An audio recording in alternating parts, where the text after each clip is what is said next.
The entire room burst out laughing when the pregnant waitress set a dented tin box on the gift table of Chicago's most feared man. His fiancée called it garbage dragged in from a scrapyard, then tore the apron off the waitress's body in front of 200 of the city's most powerful guests, revealing the 7-month belly the pregnant girl had hidden for half a year just to keep her job. She did not argue. She said only 6 words: "I did not come to beg." Rowan Blackwood was a man who had never bowed to anyone. They said he counted the exits every time he entered a room, and never once sat with his back to a door.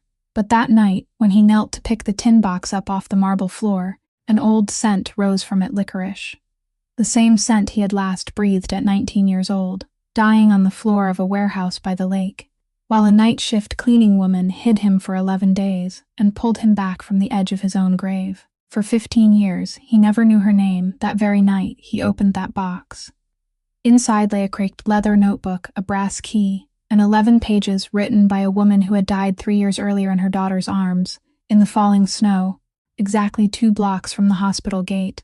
The 12th page had been torn out, and what was written on that missing page, the page the waitress herself had torn away and hidden, would destroy an engagement, drag a crime boss into a federal interrogation room, and bring a man who had never knelt for anyone down onto the floor of his own celebration, because some gifts are not wrapped in gold, some debts cannot be paid with money, and some women are called nothing but the night cleaner, their entire lives until the night an entire city is forced to learn how to say her name.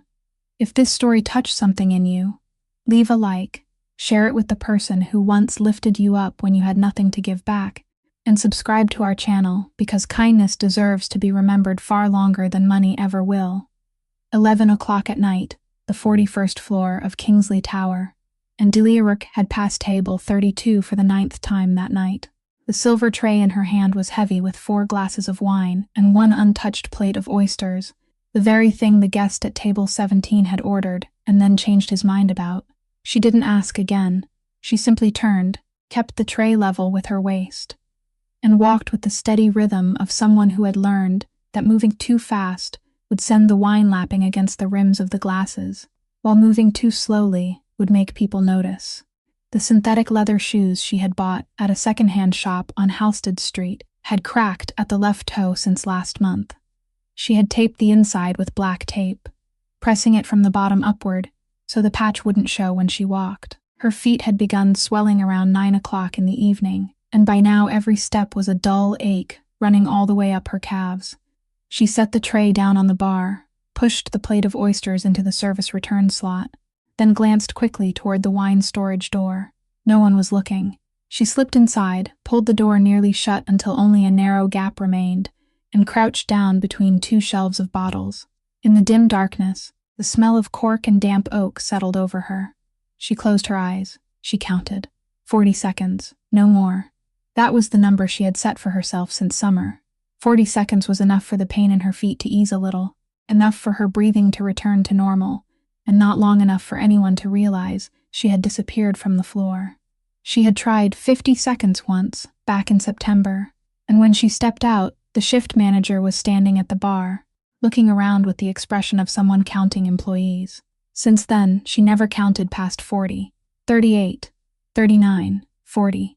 She braced one hand against the shelf, rose slowly, waited 3 seconds for the dizziness to fade, then stepped out. The restaurant floor was the same as ever. Astor and Vine was never crowded in the middle of the week, but it was always filled with exactly the right number of people needed to prove it was expensive. The sound of knives and forks touching porcelain, the sound of someone laughing softly at a corner table, the sound of piano music coming from speakers hidden in the ceiling. To the east, the entire wall was glass, and beyond that glass was Chicago in October, a glittering pit of light stretching all the way toward the lake. Delia no longer looked out the window. She had stopped looking after her first year. She took the order at table 23, wrote it down in her tight, crowded handwriting, then carried it into the kitchen. The steel swinging door struck her once in the back as she passed through, and at once the air changed. Heat, pans clattering, someone shouting a name. In the kitchen there was no music and no one pretended to be polite. Ezra Fallon stood at the end of the cooking line, sleeves rolled to his elbows, seasoning a pot of broth with the tip of his little finger. He was 58 years old, nearly 6 feet 3 inches tall, with hands so large that whenever he held a ladle, the ladle looked like a child's toy. He didn't turn when she came in. He never turned, but he knew she was there. He reached for a paper box already sitting on the cold prep counter, something he had wrapped at some point when no one had seen, then pushed it toward her while his eyes remained on the broth.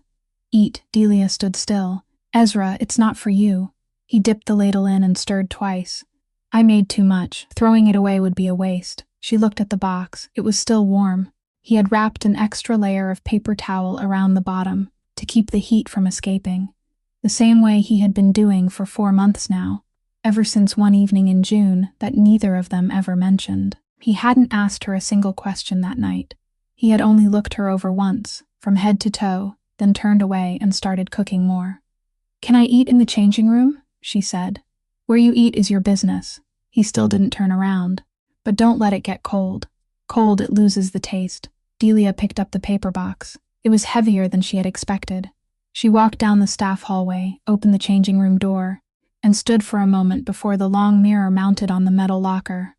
The ceiling light in here was white and harsh, the kind of light that forgave no one. She looked at her reflection in it, a 27-year-old woman with brown hair hastily tied back and 2 dark circles beneath her eyes, wearing a black uniform exactly 2 sizes too big for her. She set the food box on the bench. Then she reached both hands behind her back, untied the knot of her apron, pulled the strings out a little farther, and tied them again, tighter. She pulled hard until the fabric stretched and pressed close against her body, until the curve she had seen in the mirror disappeared beneath the black cloth. She drew in a breath. She let it out. 2 months left. She had already calculated it. If she stood straight enough, if she always carried the tray at waist level, if she never leaned forward when pouring water, she could stretch it another 2 weeks, maybe 3. After that, she didn't know. Outside, someone rang the bell at the bar. A guest was asking for more wine. Delia opened the food box, ate 3 quick spoonfuls, closed the lid again, and put it in her locker. Then she stepped back out, and not one person among the 32 tables looked up at her. The night shift ended at 1 o'clock in the morning. But the shift manager called the entire staff to gather around the bar area before anyone had time to change. He was a man of about 40, wearing a white shirt wrinkled at the elbows, and he had a habit of talking while looking at the stack of papers in his hand instead of looking at the faces of the people listening. Delia stood at the edge of the group, near the kitchen door, still holding the silver tray she hadn't had time to return to the rack. On the tray were 12 wine glasses she had just dried from the dishwasher, arranged in 3 rows of 4, the closing task no one wanted to do, so she always took it. The manager told everyone to listen carefully, because he was only going to say it once. In 3 weeks on a Friday, the restaurant would be closed not for repairs, not for inspection, but for a private party. The entire 41st floor had been rented for the whole night. 200 guests. The guest list would be sent to reception on Wednesday morning, and no one was allowed to copy it, photograph it, or mention it outside the building. Whoever worked that shift would receive triple pay. Whoever didn't want to work had to give notice 48 hours in advance and wouldn't be penalized. A murmur went through the group. A young waitress asked what kind of party required closing the whole restaurant. The manager turned to the next page, and this time he lifted his head, but he didn't look at anyone in particular, only at the empty space above their heads, as if he were reading a line of text pasted to the ceiling. He said it was an engagement party. He said the bride's name was Corinne Ashgrove, daughter of the Ashgrove family on LaSalle Street, and if anyone didn't know who the Ashgroves were, then it was best not to ask and just do their job. Then he said the other person's name. He said that name in a perfectly ordinary way, as if it were anyone's name, as if he were reading the name of a fish supplier or a wine company. Rowan Blackwood. The tray left Delia's hands before she could understand what was happening. It didn't fall straight down. It tilted in the air, spun half a turn, and the 12 glasses slid off the silver surface in a slow arc, so slow that later she would still remember having time to see them fly. Having time to see the bar lights reflected on each slender stem before they all struck the tile floor at once. The sound wasn't one shatter. It was 12 shatters layered over one another, bouncing up to the ceiling, bouncing against the glass wall, then dying out. The entire restaurant floor went silent. More than a dozen people turned their heads to look at her. The manager lowered his stack of papers. Delia didn't apologize. She didn't stand still either. She dropped to her knees right where she was, both knees touching the tile floor still wet with mop water, and began picking up the pieces. She picked them up with her bare hands. She gathered the large shards first, placing them in her left palm, and when her palm was full, she emptied them onto the silver tray lying upside down beside her foot. Someone called her name. Someone said to leave it there, to get a broom first. She didn't hear. She bent lower, and her hair slipped free of its tie, falling forward to cover one side of her face. Her hands were trembling. Not lightly. They trembled the way a person trembles after missing a step in the dark, when the body has already reacted before the mind has had time to name the fear. A shard of glass sliced into the tip of her thumb. She saw the cut. She didn't stop. She kept picking up the pieces, and the smaller fragments she pushed into a pile with the edge of her hand, pushing them back and forth. Pushing more carefully than necessary, pushing longer than necessary, until Ezra Fallon came out of the kitchen, walked straight through the crowd, and placed his enormous hand on her shoulder. He didn't say anything. He only stood there, his hand resting on her shoulder, until her breathing slowed. The manager told everyone to disperse, said the next shift would finish cleaning it up, said the cost of the 12 glasses would be deducted from this month's pay. He said the last sentence in the tone of someone reading a rule, not punishing anyone. Then he left. Delia remained kneeling on the floor for a little while longer. Ezra removed his hand from her shoulder, picked up the tray, and carried it into the kitchen, without asking a single question. She stood up. She went into the changing room, turned on the cold water, and rinsed the tip of her thumb under the stream until the cut stopped bleeding. In the mirror, she saw her own face, bloodless beneath the ceiling light. She wasn't afraid of losing her job. She had lost jobs 4 times in 6 years, and each time she had found another one before rent came due. Jobs were something she knew how to lose. For the past 3 years, she had avoided that name the way people avoid a locked door. The last train to Bridgeport ran at 1:40 in the morning, and Delia always sat in the last car, near the door, where there was an empty space with a metal wall she could lean her back against. From the station, it took 11 minutes to walk home. She had counted many times. Her apartment sat below ground, in the basement of a 3-story red brick building on Morgan Street. And to get inside, she had to go down 5 damp concrete steps and open an iron door whose lower hinge had rusted. Inside, there was 1 room, 1 kitchen, 1 long, narrow window set close to the ceiling, and that window opened at sidewalk level. So for the 2.5 years Delia had lived here, the only thing she saw when she looked up was the legs of people passing by. High heels in the morning, sneakers at noon, rubber boots when it rained. She knew who went to work early and who came home late. Knew the woman in the top apartment had a little dog because its nails tapped so clearly on the concrete. Knew the old man at the end of the street carried a cane on his left side because the sound of the cane always landed 1 beat out of step. She had never seen the face of any one of them. The heater had been broken since February. The landlord said he would fix it, then said so again in April, then stopped saying anything at all. Delia didn't call again. She bought 2 more blankets at the charity shop on Halsted Street, the same place where she had bought her shoes, and she learned that if she slept in wool socks, her toes wouldn't be numb in the morning. That night, she got home close to 2 o'clock. She didn't turn on the ceiling light. She only switched on the small desk lamp in the corner, sat down on the edge of the bed, and took off her shoes very slowly, 1 at a time, because she knew if she removed them too quickly, the blood rushing down into her feet would make her want to cry. She sat like that for a long while, both hands resting on her knees, the thin cut on the tip of her thumb already sealed. Outside the narrow window, a pair of men's shoes passed by slowly, then disappeared. Then Delia stood and walked to the wooden cabinet against the wall. She opened the lowest door, the one whose hinge would squeak if it was opened too quickly, so she always opened it with both hands. Inside, beneath a stack of faded towels, was the tin box. It was smaller than a book, rectangular, painted blue with most of the paint already chipped away, and one corner had been dented inward, as if someone had once dropped it from somewhere high. On the lid there was still the faint drawing of a bouquet, and 3 letters that could no longer be read. Delia carried it out, set it on the table, and sat down on the only wooden chair in the apartment. She placed both hands on the lid of the box. Then she drew one hand back, lowered it, and rested it on her belly. She sat still that way for a very long time. The clock on the stove read 2:20. Inside the box were a leather-bound notebook, a brass key, and a very old scent that rose each time she opened the lid. The sweet, sharp smell of licorice her mother had sucked on through her final years to cover the taste of medicine. She didn't open the lid. She had already read it 2 months ago. She sat for a while longer, then stood, carried the box back to the cabinet, placed it beneath the stack of towels, and closed the door with both hands.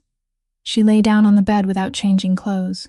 The ceiling was so low that if she sat up too suddenly, her hair would brush against it.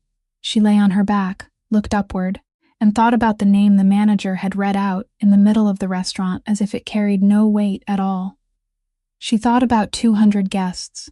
She thought about triple pay, and how triple pay for one night was nearly 2 ordinary weeks of wages, and about the prenatal bill she had postponed twice. She thought about how she would have to stand there, in a room with 200 people, carrying a tray level with her waist, and not leaning forward when pouring water. Then she thought about her mother.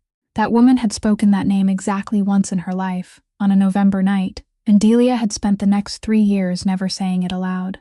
She pulled the blanket up to her chin. Outside on the sidewalk, another pair of shoes passed by, and Delia closed her eyes. But she didn't sleep, and she knew very well that she would take the shift on Friday. 3 years earlier, in the winter when Delia was 24, her mother lived on the 3rd floor of a walk-up building on Emerald Street, exactly 4 blocks south of where Delia lived now. Maren Rourke was 49 then, and she had stopped working that summer, not because she wanted to, but because she could no longer stay on her feet through an entire shift. They called her illness by 3 words Delia had never once read aloud, and the doctor at the public clinic had told her, in the gentle voice of someone who had said that sentence far too many times, that at this stage, all they could do was make the patient hurt less. Delia took jobs in 3 places. In the morning, she washed dishes at a diner on 35th Street. In the afternoon, she packed boxes at a warehouse near the tracks. At night, she waited tables until midnight. She slept 3 hours, and she slept in the chair beside her mother's bed, because if her mother turned over at 4 o'clock in the morning, Delia had to be right there. In November, she took her mother's wedding ring to the pawn shop on Halsted Street. Her mother had taken it off 2 years earlier, because her finger had grown too thin, and it had been lying in a small porcelain dish on the nightstand. The shop owner looked at the ring through a magnifying glass for a long time, then gave her $320. Delia didn't bargain. She took the money, went straight to the pharmacy, and bought 2 weeks of pain medicine. Her mother didn't ask where the ring was. She only looked at the empty porcelain dish once, then turned her head toward the wall. On the night of November 20th, Chicago had its first snow of the season. Maren began running a fever around 9 o'clock in the evening, and by 11 o'clock, she was no longer calling her daughter by the right name. Delia called emergency services. She read the address, read her mother's age, read the name of the disease. Then the dispatcher asked for the insurance policy number. Delia recited that string of numbers from memory because she had read it in 20 clinics over 2 years. There was a silence on the line. 3 seconds. She could still hear a keyboard clicking at the other end. Then the dispatcher said, "Mom, this policy has been canceled since October." Delia said that wasn't possible. She said her mother had paid in full for 19 years. The dispatcher said she could call back during business hours to file an appeal, and said that if she still wanted an ambulance, she would need to pay $900 in advance. Delia looked inside her wallet. There were $47 in it, and a card that had already reached its limit. She hung up. She stood in the middle of the room for 1 second, exactly 1 second, then wrapped her mother in both blankets, slid one arm under her back and the other under the bend of her knees, and lifted her. She was much lighter than Delia had expected. Delia went down 3 flights of stairs. The stairwell in the Emerald building was narrow, with a turn at every landing, and at the turn on the 2nd floor, Delia had to stop, lean her shoulder against the wall, breathe, then keep going. The downstairs door had no handle on the inside, so she had to turn her body and push it open with her back. Outside, the snow was falling thickly, and there was no wind. The night bus had already stopped running. There were no taxis on Emerald Street at 11 o'clock on a November night. The nearest hospital was to the east, 9 blocks away. Delia started walking. She walked in the middle of the road because the sidewalk was covered with snow, and she was afraid of slipping. She had gone 3 blocks when her left hand went numb, and she changed arms.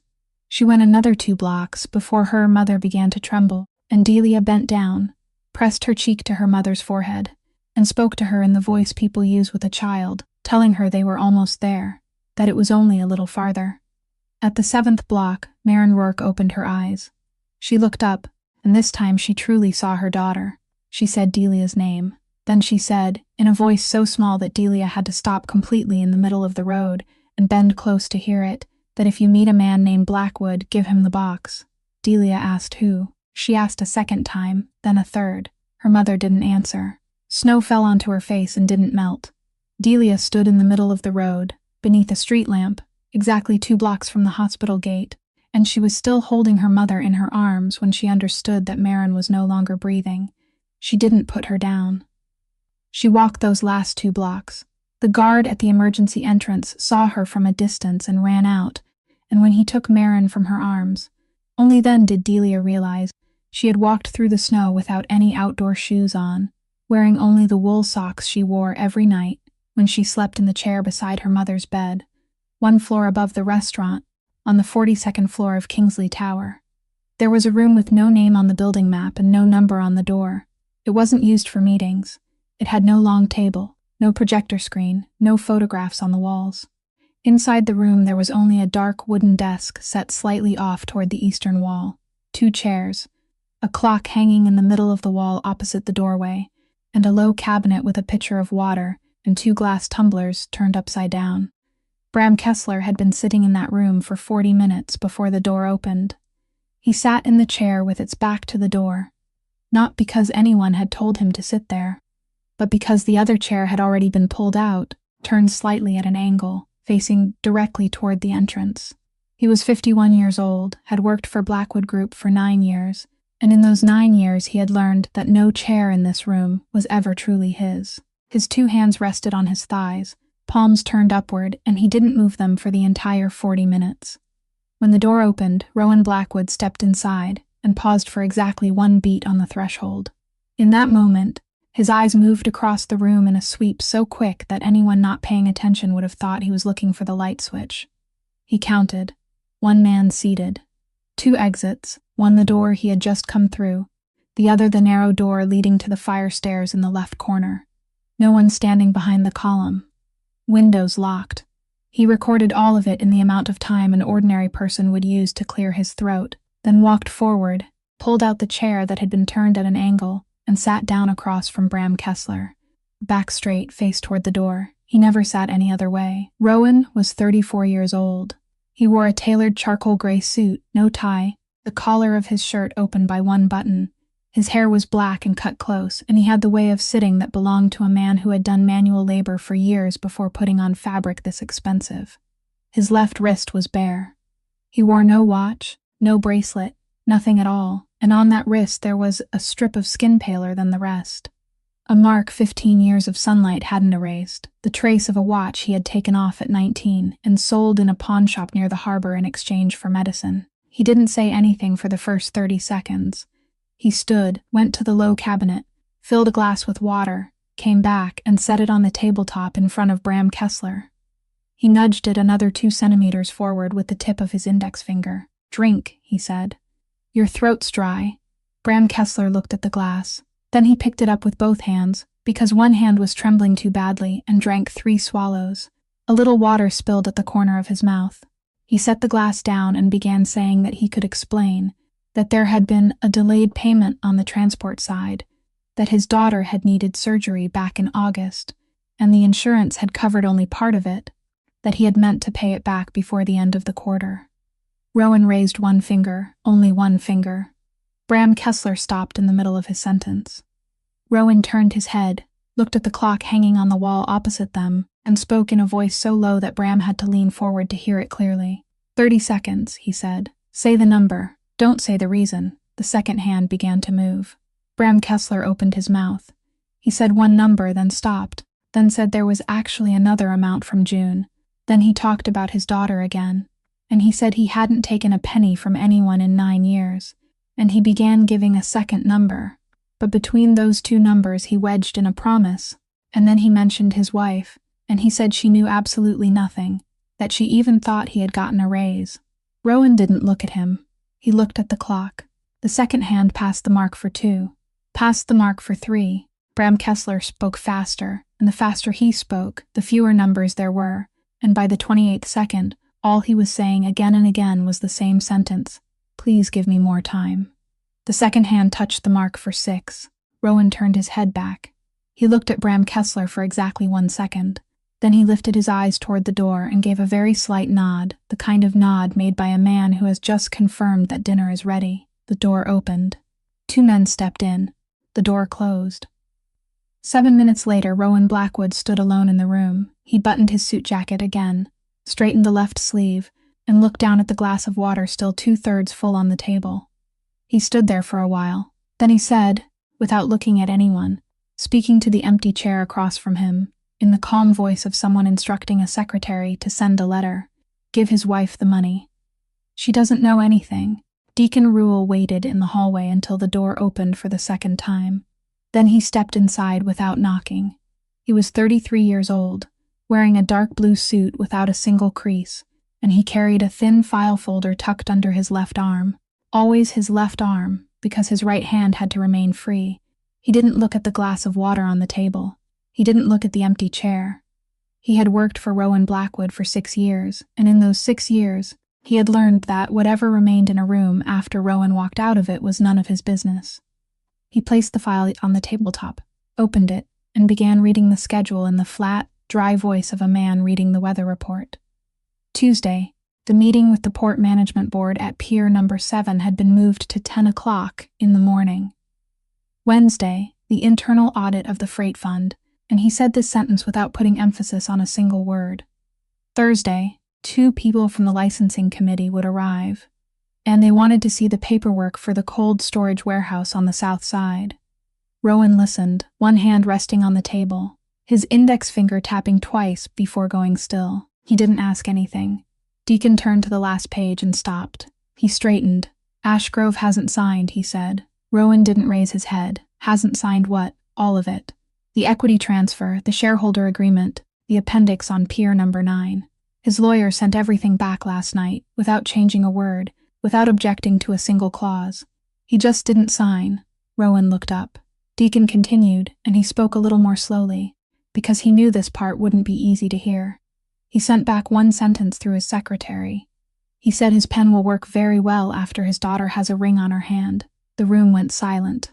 Outside the window, a helicopter moved across the northern skyline, and the sound of its blades reached the thick glass as a low, muffled noise, distant, almost unreal. Rowan Blackwood had never met Corinne Ashgrove outside of 4 dinners and 1 photo shoot for a finance magazine, and in all 5 times he had known exactly what he was buying and exactly what he was paying with.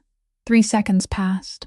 Rowan picked up the glass of water on the table, stood, carried it to the low cabinet, poured what remained into the small sink, and turned the glass upside down. "Then there will be a wedding," he said. Deacon nodded. He folded the file shut and tucked it under his left arm.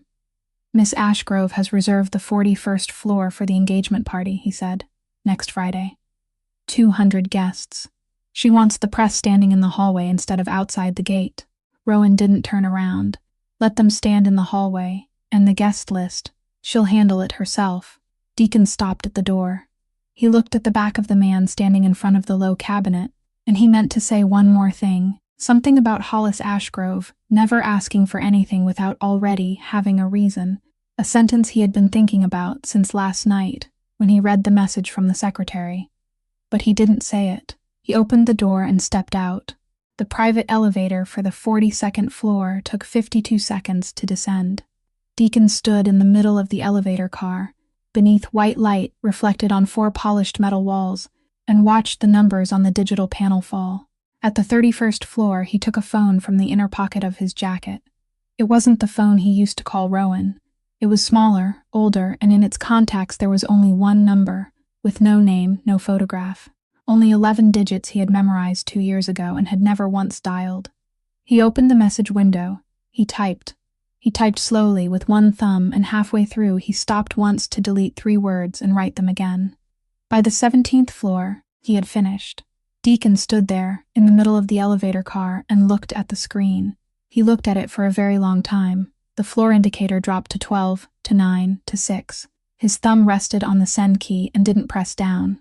At the 3rd floor, he moved his finger to the right, pressed and held, and deleted the entire line 1 word at a time until the message window was empty. Then he turned off the screen, slipped the phone into his inner pocket, and when the elevator doors opened in the main lobby, Deacon Rule stepped out with the face of a man who had just come down from an ordinary meeting, on an ordinary afternoon, in a building where everything was exactly where it belonged. Deacon Rule's car was parked on the 2nd basement level, in space number 14, the same space he had used for all 6 years. He sat in the driver's seat and didn't start the engine. He sat there without moving for a while, both hands resting on the steering wheel, staring at the concrete wall in front of him, and down here underground. There was no sound at all except the steady hum of the ventilation fan somewhere above the ceiling. Then he reached into the inside pocket of his jacket, took out a leather wallet worn at the corners, and opened it. Inside, behind the building access card, tucked between 2 layers of leather, was a small printed photograph, the kind people print from the automatic machine at a pharmacy. The picture had been taken from far away, across a distance of about 15 meters, and it was slightly blurred in the left corner because someone had passed in front of the lens at the exact moment the photo was taken. In the photograph, a woman stood at the bar of a restaurant, one hand braced on the wooden surface, her head tilted slightly back. She was laughing, not the kind of laugh a server gives when a customer makes a joke.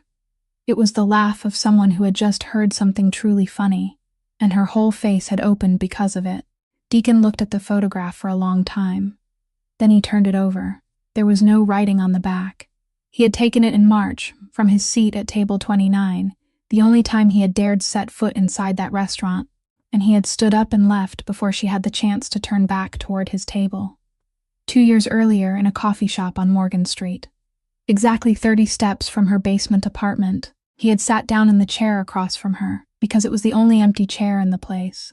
He had worn a canvas jacket and work boots. She had asked what he did. He said his name was Rule, that he worked in port logistics, more or less arranging freight into warehouses and signing paperwork, a job so boring it wasn't worth mentioning.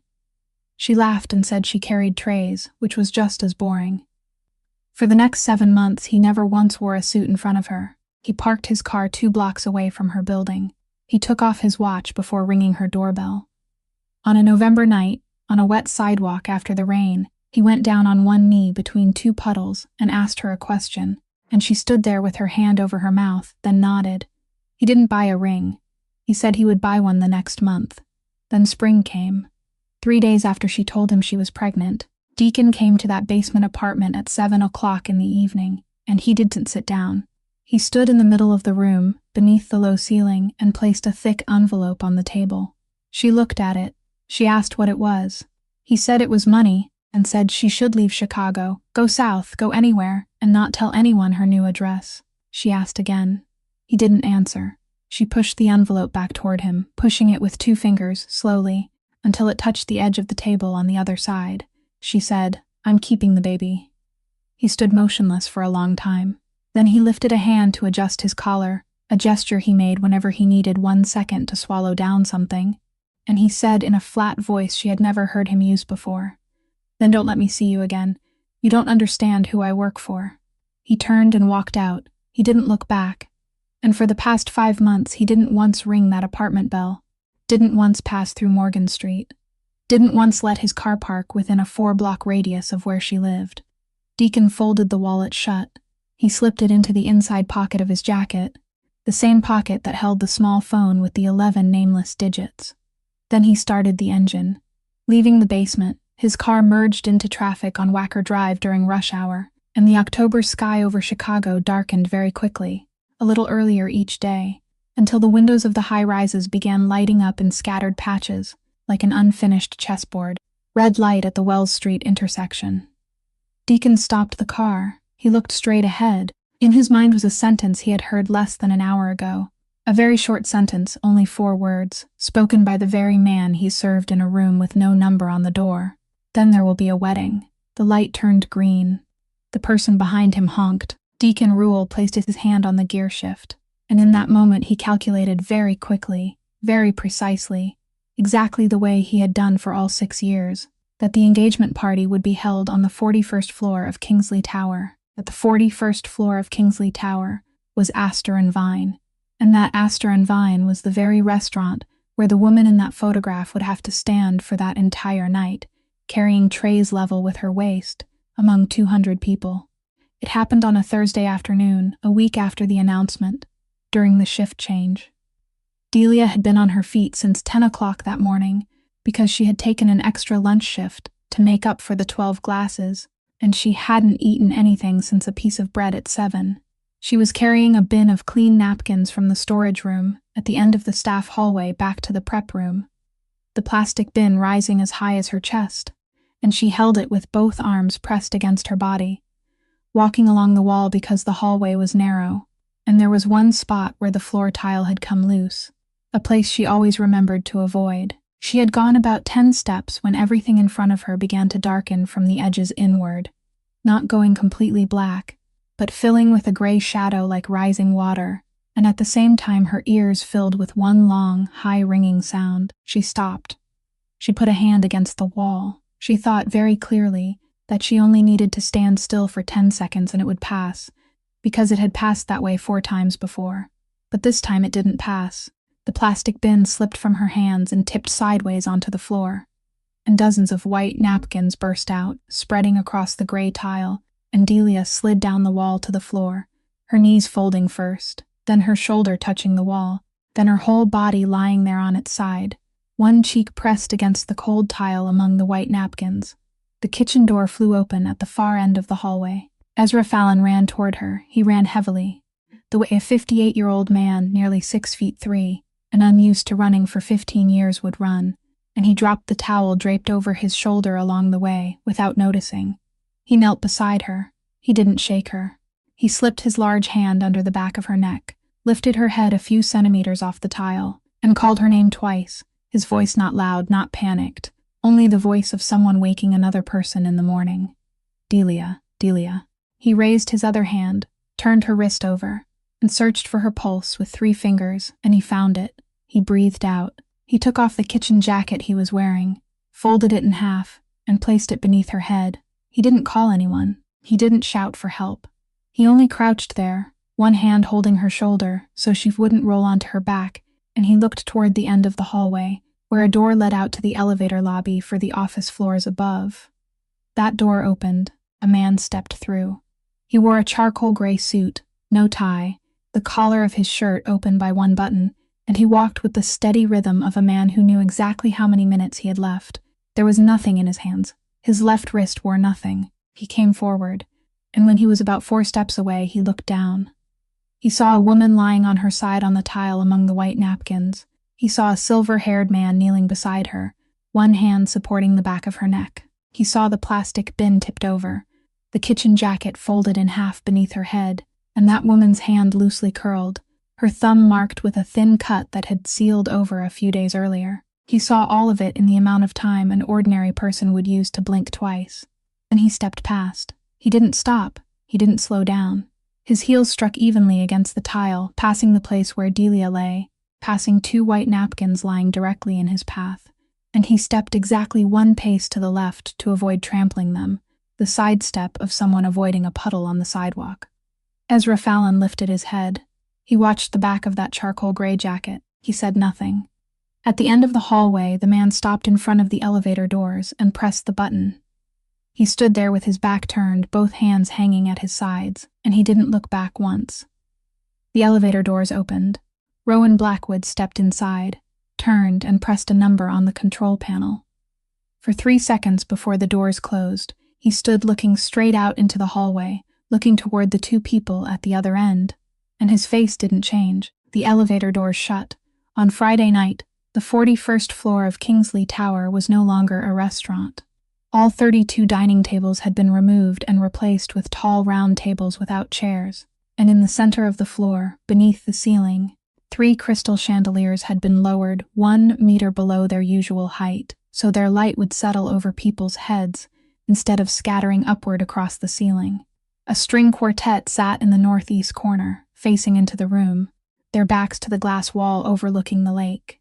200 people stood scattered across the floor, and at this level of money, no one spoke loudly, so the sound covering everything was music and glasses touching glasses, a steady, rounded noise with no sharp edges.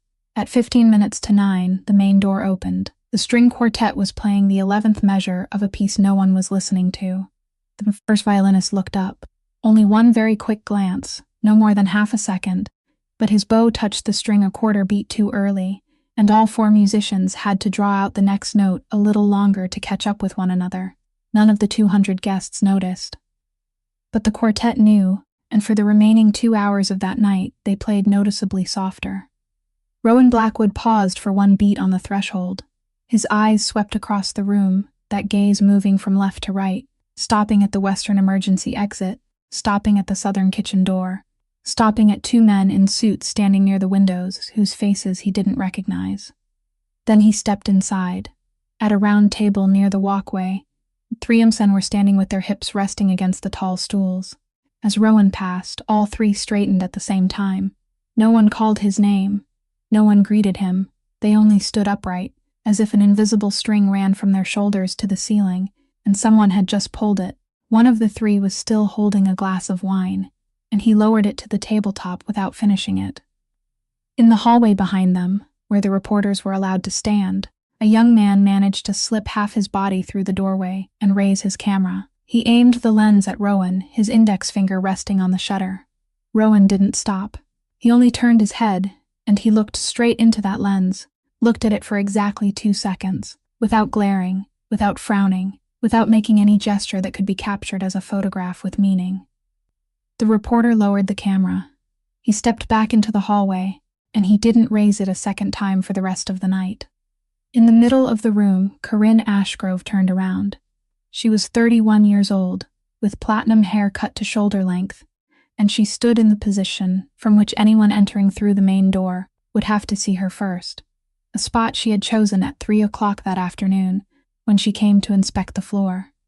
She placed her hand on Rowan's elbow when he came close, and she left it there a few seconds longer than necessary, just enough time for the people standing nearby to see. Beside her was her father. Hollis Ashgrove was 62 years old, almost a full head shorter than Rowan, with white hair combed back, and he had the face of a man who had slept well for 40 years. He held out his hand. Rowan shook it. Hollis held on to that hand for 1 beat longer, and he tilted his head to one side, looking up at Rowan with the almost affectionate curiosity of someone studying an old photograph. "You left Chicago when you were 19, he said. His voice was light, pleasant, and he said it at exactly the volume that only Rowan could hear. "Back then, I heard a few things from down at the docks. Then you disappeared. For 9 years, no one said your name anymore." He released Rowan's hand. "To be honest, I thought you were dead." Rowan didn't pull his hand back right away. He left it there for 1 more second, then lowered it. The string quartet moved into another piece. On the south side of the room, the steel kitchen door opened, and a server stepped out with a tray of wine, moving along the edge of the floor, carrying the tray level with her waist. "Almost," Rowan said. Delia arrived 1 hour and 15 minutes before her shift began. She changed in the empty locker room, in front of the long mirror mounted on the metal cabinet, and she put on the uniform 2 sizes too large for her, the one she had asked to exchange back in July with the excuse that the old one had torn along the shoulder seam. She tied her apron. She pulled the strings out a little farther and tied them tighter, pulling until the black fabric pressed close against her body, and the curve beneath that fabric disappeared from the mirror. Then she opened her locker, took out a small cloth bag, and from inside that cloth bag, she took out the tin box. She held it with both hands. She stood like that for a while, in the middle of the room washed white by the harsh ceiling light, then slipped it into the pocket of her apron, the wide pocket in front where she normally kept her pen and order pad. It was heavy there. She could feel it touching her body every time she moved. For the first 2 hours, Delia didn't go near the gift table. She did her job. She carried wine from the bar out onto the floor, collected empty glasses, wiped a streak of water from the stone floor with a paper towel when someone spilled, and moved along the edge of the room, close to the wall, the tray level with her waist. The gift table was set in the northwest corner, about 3 meters long, covered in white cloth, and on top of it the boxes had already been stacked in 2 tiers. There were boxes wrapped in gold paper and tied with silk ribbons. There was a vermilion red box, with 2 raised initials on the lid, that even someone who knew nothing would recognize. There was a square orange leather box, set apart in the center, as if the giver had instructed the staff to place it there. There was a thick envelope with a handwritten card, propped against a bottle of wine packed inside a wooden box. Delia passed that table the first time at 10:15, carrying a tray of 8 glasses, her eyes looking straight ahead. She passed it the second time at 10:40, the tray empty, and this time she slowed by half a step, just enough to see that a man was standing near the gift table, holding a glass of wine, talking with 2 others, and he was standing exactly where she had meant to go. She kept walking. She went into the kitchen, stood beside the sink for 60 seconds, then came back out. She passed it the third time at 5 minutes to 11. By then, the string quartet had just paused between 2 pieces, and in that silence the sound of conversation rose a little, then lowered again. The 3 men had left. There was no one left in the northwest corner. Delia stopped in front of the gift table. She set the tray on the edge of the table and held it with her left hand. Her right hand went into the pocket of her apron. She took out the box. It was smaller than everything else lying on that white cloth. The blue paint on the lid had almost all chipped away, and one corner was dented inward, and beneath the light of the 3 crystal chandeliers, that dent cast a small, distorted shadow over the cloth. She set it down. She didn't place it among the others. She placed it at the very outer edge, closest to the rim of the table, beside the foot of the orange leather box, and she turned it slightly to make it straight. Then she drew her hand back, picked up the tray with both hands, and stepped back once. She stood there for 2 more seconds, no longer. Then she turned and walked toward the kitchen door, and she didn't look back once. 10 minutes later, Corinne Ashgrove came to the gift table. She came because a friend wanted to take a photograph, and she stood there at an angle, one hand resting on the edge of the table, her chin lifted slightly, waiting for the click of the camera. After the photograph had been taken and her friend turned away, Corinne remained where she was. She looked along the length of the table from left to right, slowly, with the gaze of a person taking inventory. Then she stopped at the very outer edge. She bent down and picked up the tin box. It was lighter than she had expected. She turned it over. There was no card, no ribbon, no giver's name anywhere. She turned it again, more slowly this time, and she ran her thumb over the dented corner, over the chipped paint, over the faded drawing of a bouquet that had almost vanished from the face of the tin. Corinne Ashgrove narrowed her eyes. By 11:20, a small microphone had been set up in the middle of the floor, near the gift table, and the string quartet stopped playing. Corinne Ashgrove stepped toward it, still holding the tin box in her hand. She tapped the head of the microphone twice with her fingernail, and that tapping echoed through the room, and 200 people turned around. She thanked everyone for coming. She said a few words about love and about a new chapter, sentences she had written in her phone that afternoon, and she read them smoothly, her eyes moving across each cluster of guests so she wouldn't leave anyone out. Then she said she wanted to thank everyone for all the gifts. She said she had looked over the gift table and was deeply touched. Then she raised the tin box, holding it between the tips of 2 fingers, holding it a little away from her body, in exactly the way people hold something they have just picked up from the floor of a train. "But it seems," she said, and she waited for the laughter. Already, waiting in the room, someone thinks a cookie tin picked out of a scrapyard is a worthy gift. The laughter broke first at the nearest table, then spread to the left, then covered the whole room. Someone clapped twice and stopped. Corinne turned the box in her hand, lifting the dented corner toward the crowd so everyone could see it. "No card," she said. "No name. The paint is peeling. I suppose this one passed through a few owners before it made its way here." Another wave of laughter followed. Then she lowered her hand, and she began sweeping her eyes across the room. She wasn't looking at the guests. She was looking along the edge of the floor, along the wall, toward the people in black uniforms waiting with trays in their hands. There were 4 servers there. She looked at each one, and she stopped on the third, on a woman standing about 4 steps from the kitchen door, holding a tray pressed against her body with both hands. "You," Corinne said into the microphone. "Step up here." The whole room turned to look. Delia didn't move for 1 second. Then she stepped forward. She walked from the edge of the floor into the middle of the room.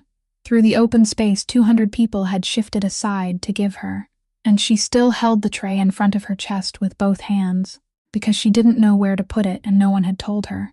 She stopped 2 steps away from Corinne. Corinne looked her up and down. "This is yours?" she said, holding up the box. Delia nodded louder. "People can't hear you." "Yes, Mom." "How long have you worked here?" 4 years. Corinne tilted her head slightly. 4 years on the 41st floor. 4 years seeing what people give each other. Her eyes dropped to Delia's uniform, to the apron, and she narrowed them exactly the way she had narrowed them at the gift table 10 minutes earlier. "You're wearing this much too loose," she said. "It looks sloppy." Then she reached out and took hold of the 2 apron strings hanging at Delia's hips. She gave one hard pull. The knot came undone. The black apron slipped down, sliding along the uniform, and fell onto the marble floor in a crumpled heap of fabric at her feet. The 7-month pregnant belly was exposed. The room went utterly still. It went completely silent.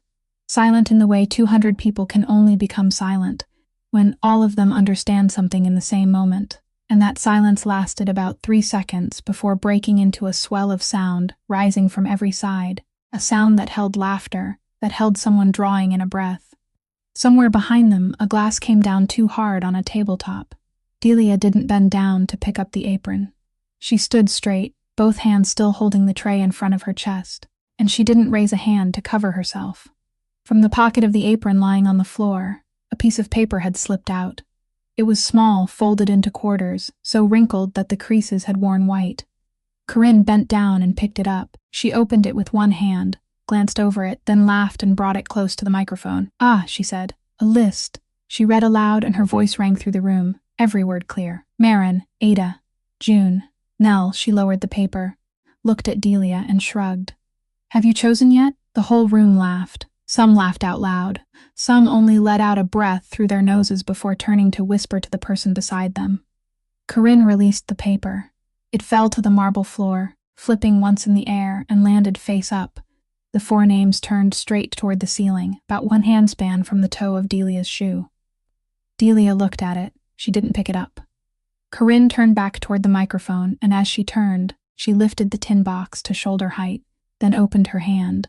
The box fell straight onto the marble floor. The lid sprang open. The steel kitchen door slammed against the wall.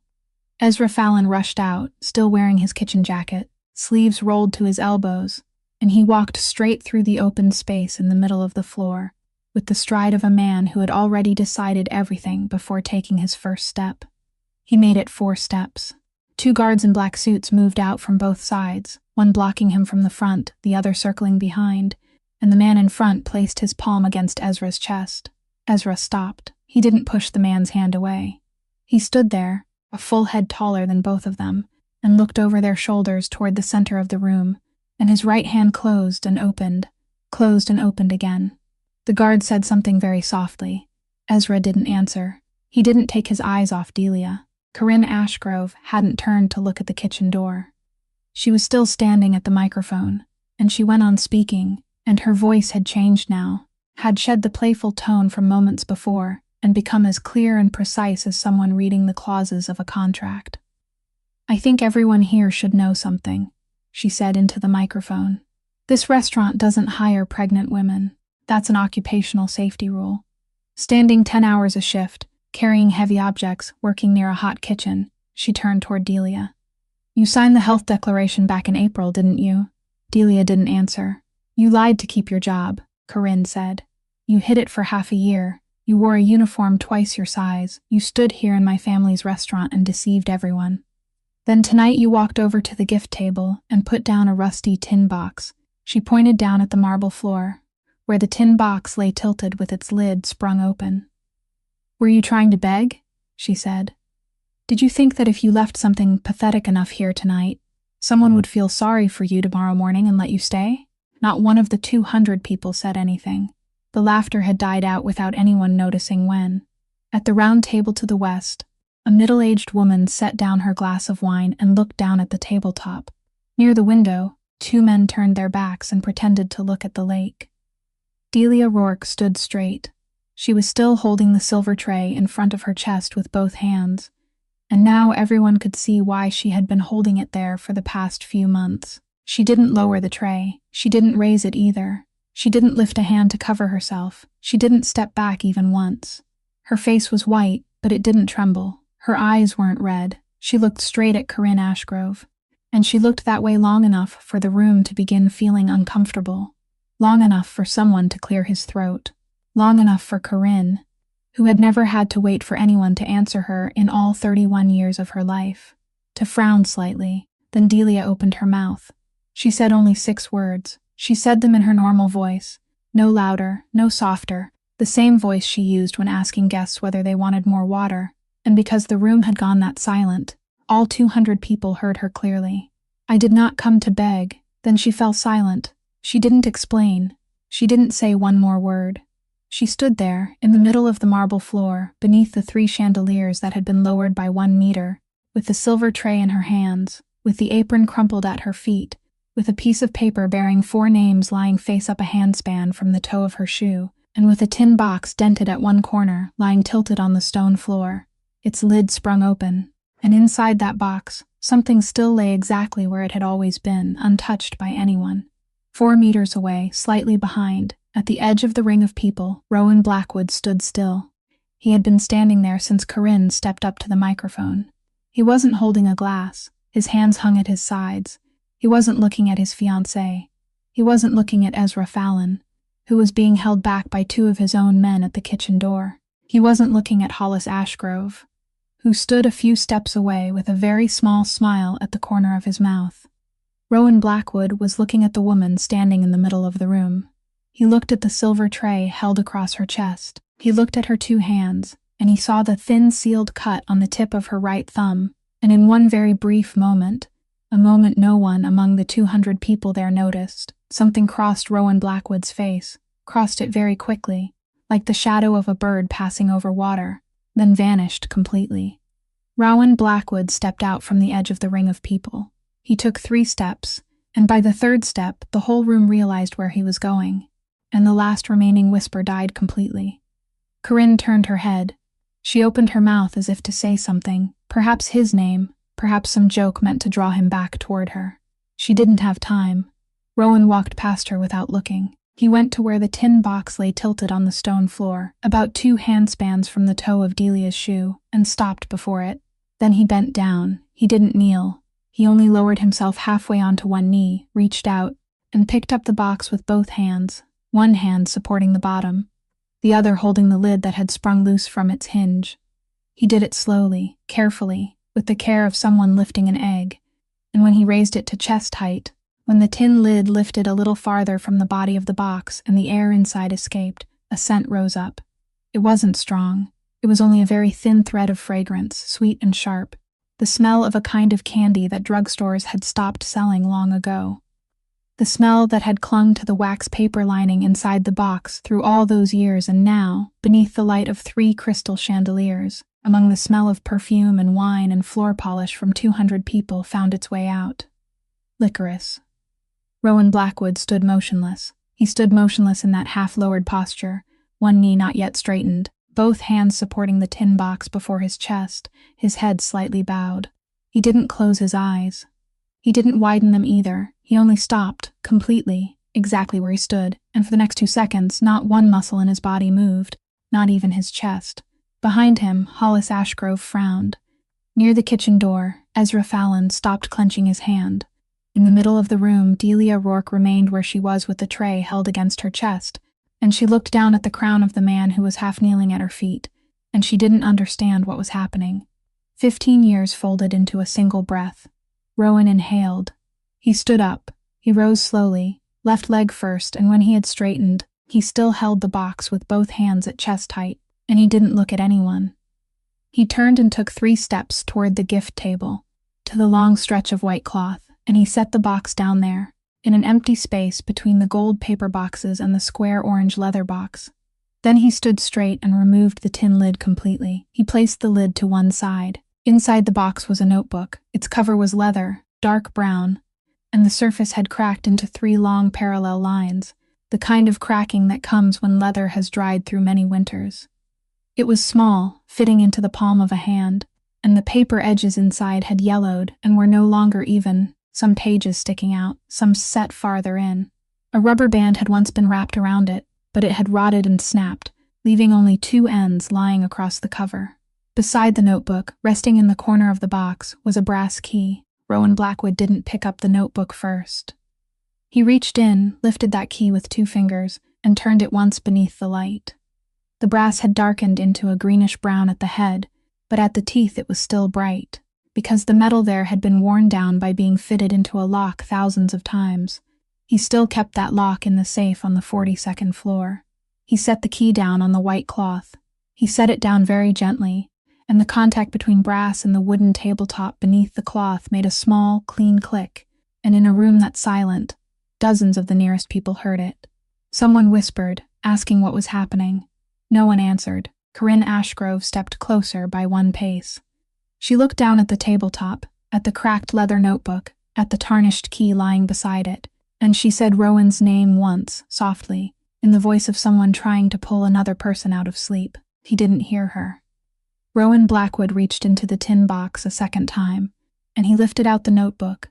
The notebook opened to the first page without him needing to search, because its spine had been broken at that very spot for a long time. The handwriting belonged to a woman writing with a ballpoint pen, small strokes slanting to the right, and in a few places the ink had blurred into small round stains that time had not erased. February 3rd. The boy has a fever of 40 degrees. I don't dare call a doctor. If he dies here, I won't forgive myself. Rowan read that line twice. Then he turned to the next page. Beneath it were a few more lines from that same day, written later, the ink darker, perhaps with a different pen. He was lying in the pile of pallets in row C. I found him close to 2 o'clock in the morning, because I heard coughing. He couldn't speak. He only grabbed my wrist and shook his head, and I understood that he didn't want me to call anyone. I pulled him into the staff break room. No one goes in there from 10 o'clock at night until 6 o'clock in the morning. The next page was February 4th, then the 5th, then the 6th. 1 page for each day, and every page was packed with writing from the top edge to the bottom edge, with no margin left. She had written down everything. She wrote down the money spent on fever medicine, $1.75, and she wrote that she had bought it at the pharmacy, 3 blocks from the warehouse, instead of the nearest one because the clerk there knew her face. She wrote that on the 3rd day he began to eat, and that she had cooked chicken soup at home and brought it in a thermos, and she wrote that she had poured the soup into the thermos at 4 o'clock in the afternoon, and by 2 o'clock in the morning, it was still warm. She wrote that on the 5th day he began to speak. She didn't write down what he said. She only wrote 1 line, shorter than all the other lines on that page.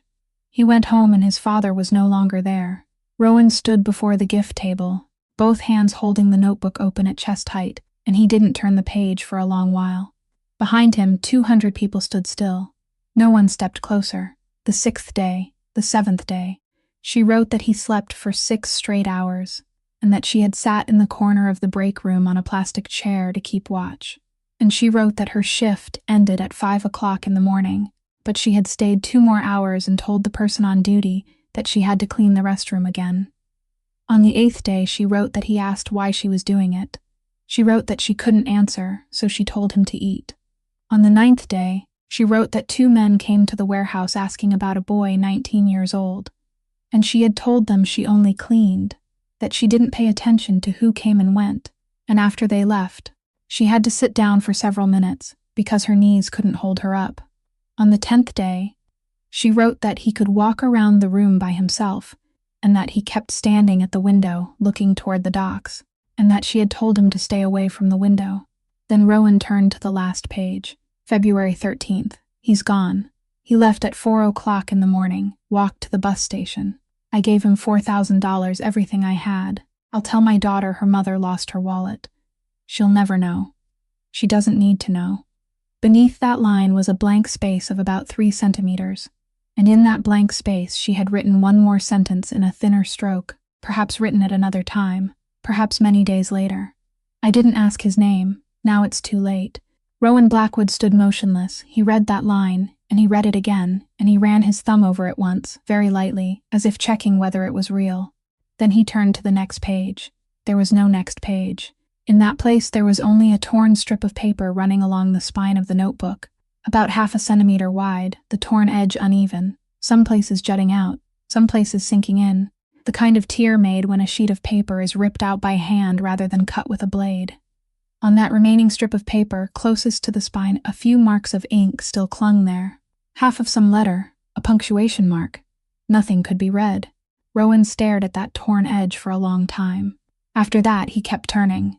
The rest of the notebook was blank paper, more than 30 blank pages that had never been written on, and they flipped beneath his fingers with a dry rustling sound in the silent room. He closed the notebook. He set it down on the white cloth beside the brass key, and he placed both hands on the edge of the gift table, and he stood that way, his back turned to the 200 people, his head lowered, his shoulders unmoving. From where Delia stood, all she could see was the back of that charcoal gray jacket. She saw that it didn't move. Then she saw it move once, very slightly, a small rise and fall of both shoulders, the rise and fall of a man who had just drawn in a breath and couldn't let it out right away. Rowan Blackwood released the edge of the gift table. He turned around. He turned slowly, and when he was facing the room, 200 people saw his face, and not one of them recognized it. It wasn't angry, it wasn't in pain. It was simply empty in the way a person's face becomes empty when everything he has believed about himself has just been pulled out of his chest in the span of 4 minutes. He didn't look at Corinne. He didn't look at Hollis. He looked straight at the woman standing in the middle of the floor, with the silver tray held against her chest. He took 2 steps toward her, then stopped, and he opened his mouth, and the voice that came out was not a voice anyone in that room had ever heard him use. It was very small.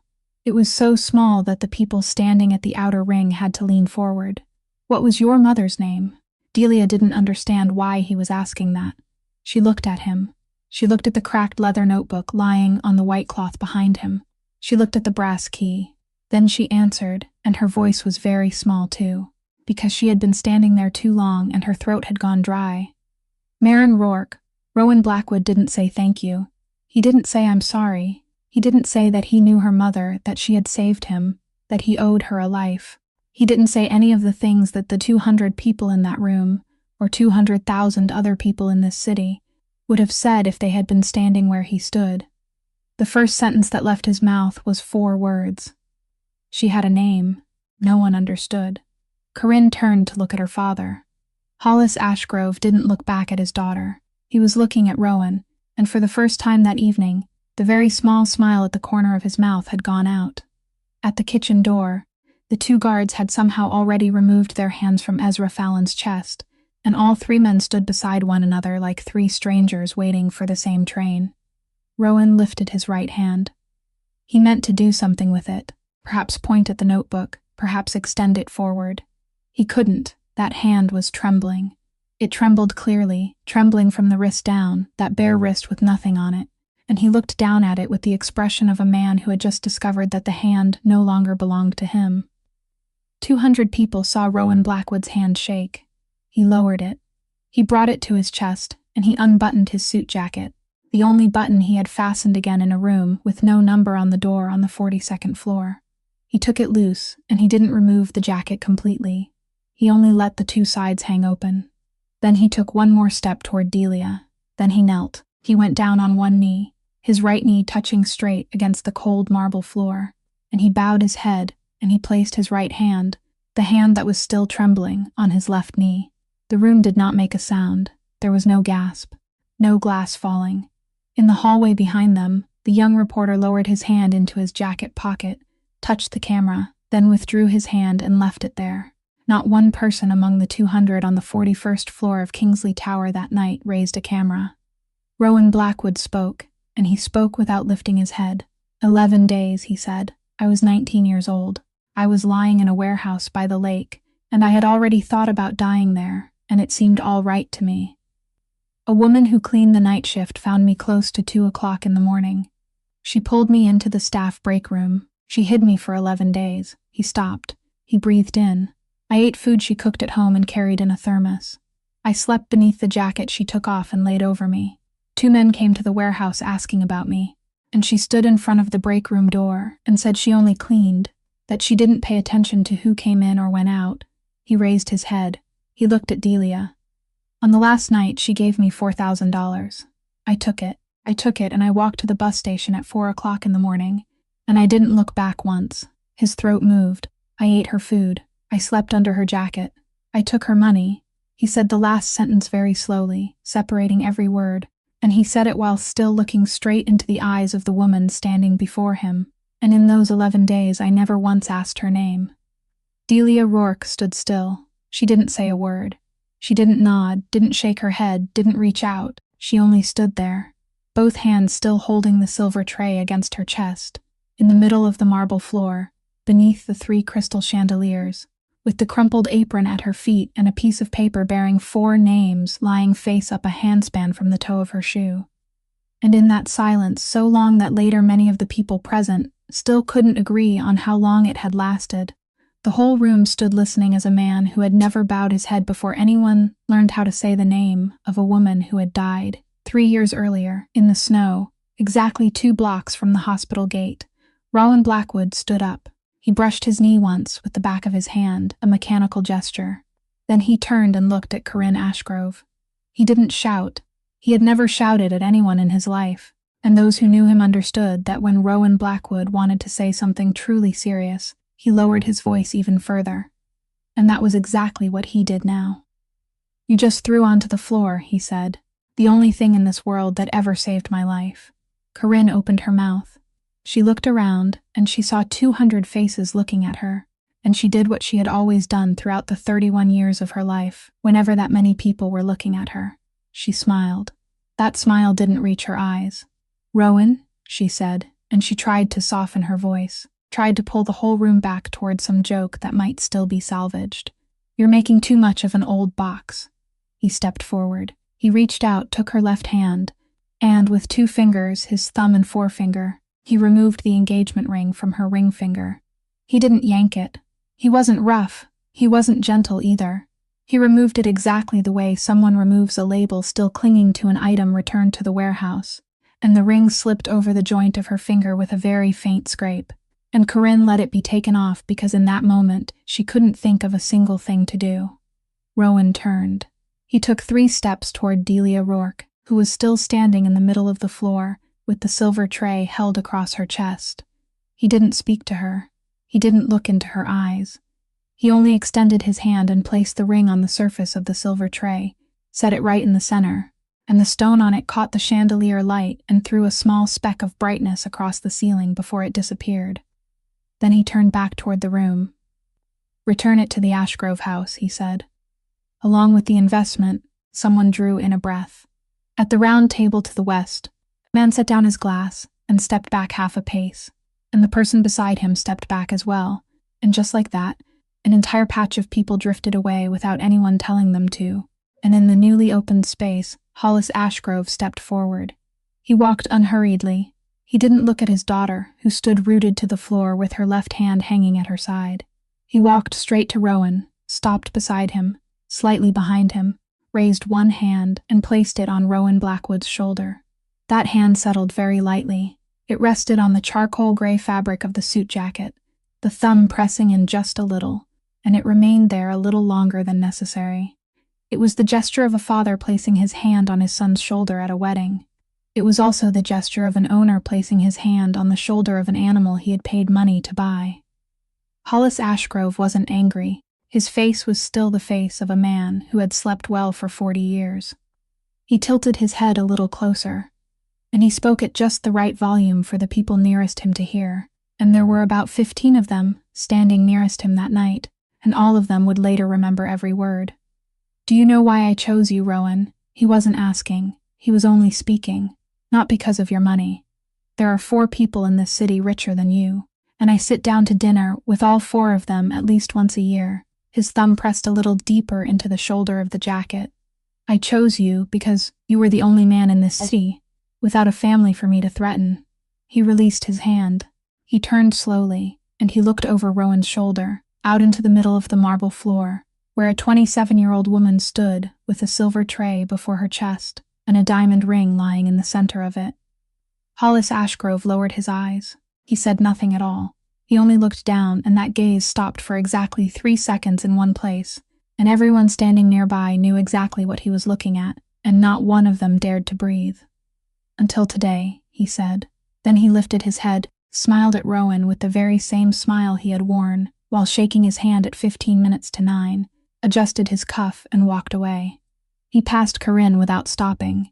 He walked toward the main door, and the crowd parted to let him through, and he vanished into the hallway where the reporters were waiting without understanding anything at all. Rowan Blackwood didn't turn his head to watch him go. He remained where he was, and for one very brief moment he looked down at his own right hand. It was no longer trembling. It closed into a fist.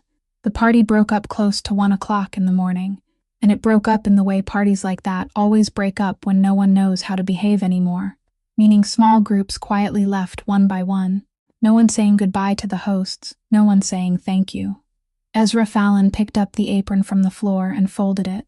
He also picked up the crumpled piece of paper folded into quarters, brushed dust from one corner, and tucked it into the pocket of his kitchen jacket without opening it to read. By 2 o'clock, the cleaning staff had finished wiping down the stone floor, and only the white cloth remained on the gift table. Delia was asked by one of Rowan's men to go up to the 42nd floor. She followed. She was still wearing the uniform 2 sizes too large, without the apron, and she carried the silver tray because no one had taken it back from her, and the ring was still lying in the very center of it. The office on the 42nd floor was larger than the room, with no number on the door, with one glass wall looking out over Lake Michigan, and at this hour the lake was only an absolute stretch of black beneath the points of light from the buildings along the shore. Rowan Blackwood stood beside the window, his back turned. On the desk behind him were the tin box, the leather-bound notebook, and the brass key, all 3 lying side by side. There were 2 chairs in the room. Delia didn't sit. Rowan didn't invite her to sit. She set the tray on the edge of the desk, and the ring slid to one side, then stopped. He heard the sound of metal touching wood. He didn't turn around right away. He stood there a while longer, looking out at that darkness beyond the glass, and when he turned, she saw that he had taken off his suit jacket and draped it over the back of a chair, that the sleeves of his shirt were rolled to his elbows, and that his left wrist was still bare like that. "Sit down," he said. Delia didn't move. He didn't repeat himself. "Someone will call you tomorrow," he said, "about your employment contract, about insurance, about everything you should have had 4 years ago. You don't have to go back to the 41st floor anymore if you don't want to." She said nothing. He walked to the desk. He placed 2 fingertips on the cover of the notebook, not opening it, only touching it. "You carried this in your apron pocket all evening," he said. "You passed the gift table 3 times. She still said nothing. Rowan Blackwood looked up, and then he did something that no one in 6 years of working under him had ever seen him do, something he himself didn't understand why he was doing at 2 o'clock in the morning, in a room with only 2 people, after everything had ended and no one was left to witness it. He said a sentence he could have carried in silence for the rest of his life without a single soul ever knowing.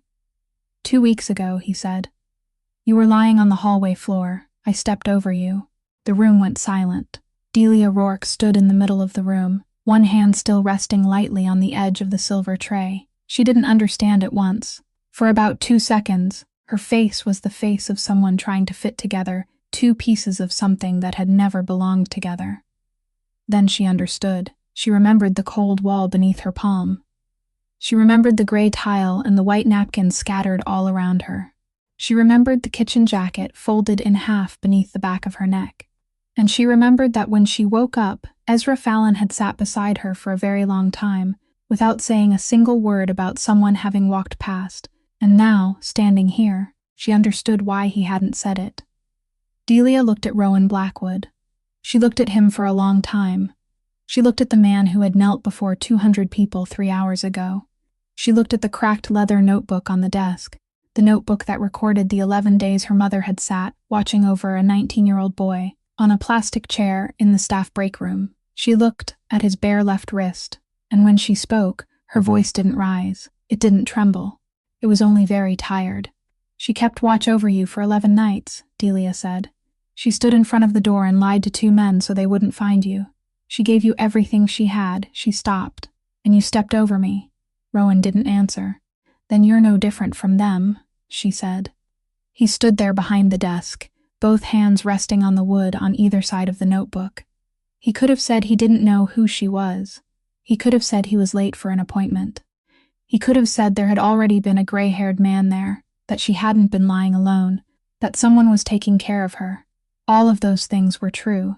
Rowan Blackwood didn't say any of them. 3 days later, on a Monday afternoon, Delia Rourke returned to the 42nd floor because someone had called her at 10 o'clock that morning and said Mr. Blackwood wanted to see her, and she had almost refused, and then she had agreed. She arrived at 4 o'clock. Beyond the glass wall, the October sky was gray and low, and Lake Michigan had the color of tin.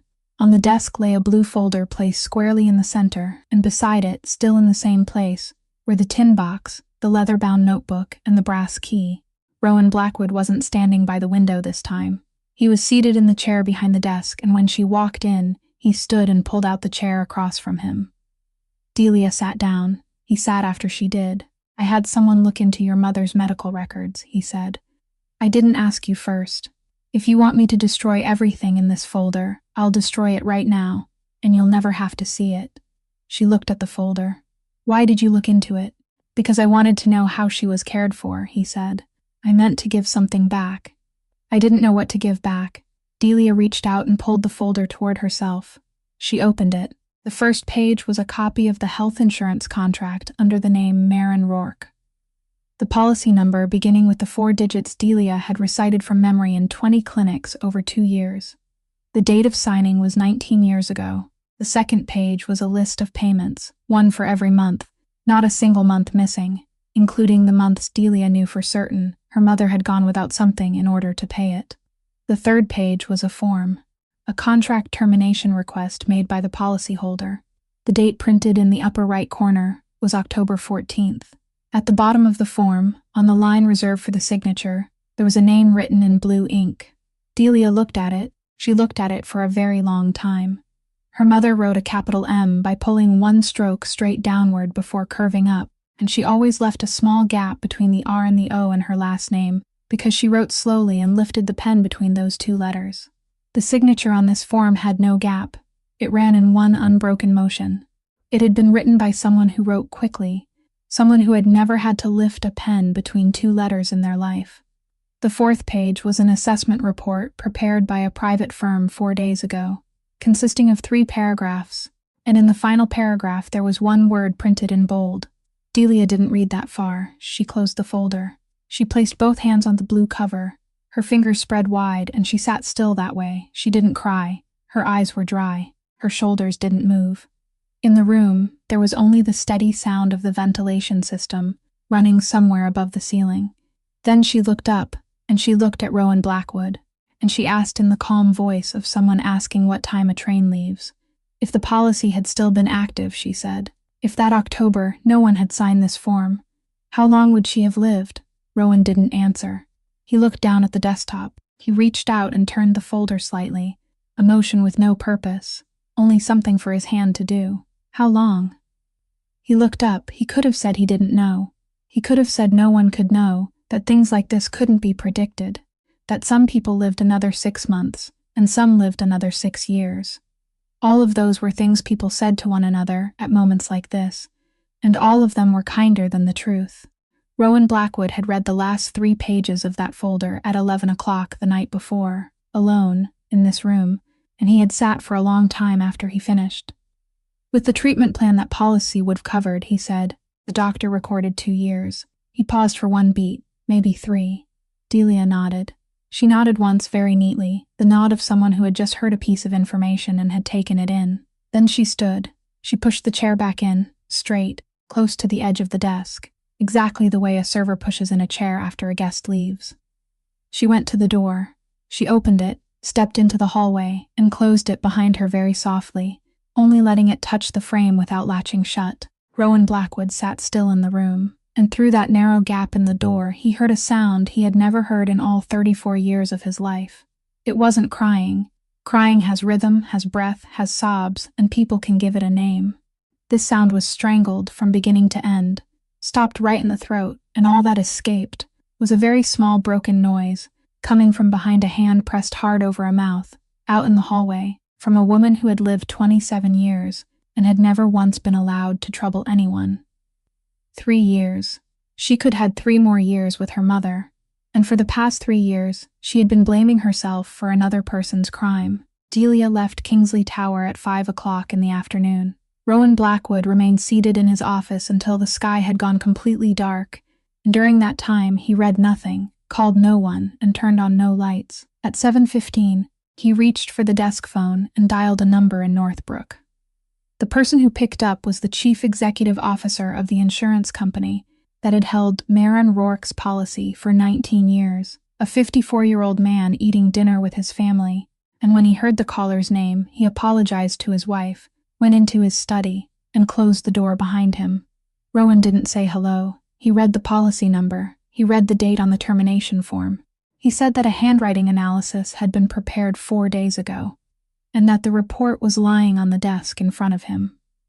The other man began talking about internal procedures, about how the company processed more than 200,000 files each year, about how he would have the entire matter reviewed within the week. Rowan let him finish. Then he spoke, and his voice was very ordinary, the voice of a man confirming an appointment with the dentist. "You have 1 night to find out who signed it." He paused. "If you don't have a name by tomorrow morning, I'll assume it was you." He put the phone down. He didn't threaten anything further. He didn't say what would happen if he made that assumption, and he didn't need to, because in Chicago, there were enough people who understood that clearly for the sentence to carry its own weight, all the way 90 kilometers north. At 6:20 the next morning, Deacon Rule called Rowan from O'Hare International Airport and reported that the executive had boarded the 5:45 flight to Phoenix alone, carrying 1 small suitcase, and that his wife was still at home. Deacon went on to say that if Rowan wanted, he could have someone meet the man on the other end. Rowan didn't answer right away. On his end of the line, there was the sound of him pouring water into a glass. "Let him run," Rowan said. Deacon was silent. "A man who runs is a man who knows," Rowan said. Then he hung up. At 9 o'clock that morning, the entire management team of Astor and Vine was summoned to the 42nd floor.